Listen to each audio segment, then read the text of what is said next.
అసమర్థ పాలనలో తెలంగాణ ప్రజల అరిగోసలు. అడ్మినిస్ట్రేషన్ చేతగానప్పుడు రేవంత్ గుప్పెట్లో అన్ని శాఖలెందుకు? పారిశుద్ధ్య కార్మికులు పనిచేయడం లేదని చేతులెత్తేస్తావా? చెత్త వాహనాలకు డీజిల్ ఇయ్యకపోతే సర్కార్ తప్ప, కార్మికుల తప్ప? మున్సిపల్ మంత్రిగా ఉండి రేవంత్ ఏం చేస్తున్నట్టు? విద్యాశాఖను భ్రష్టు పట్టిస్తున్నావు. శాంతి భద్రతలపై సోయి లేదు.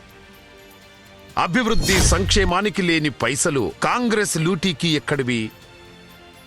సీఎం రేవంత్ ఏ ఒక్క శాఖనైనా సమర్థంగా నడిపిస్తున్నాడా? అధికారులతో పనిచేయించుకోకపోతే అది సీఎం వైఫల్యం కాదా? పాలనంటే కబ్జాలు, దాడులు, మైనింగ్ దోపిడీ, బ్లాక్ మెయిలింగ్ దందాలేనా? తుగ్లక్ సీఎం, తుచ్చమైన పాలన. బరాబర్ అడుగుదాం.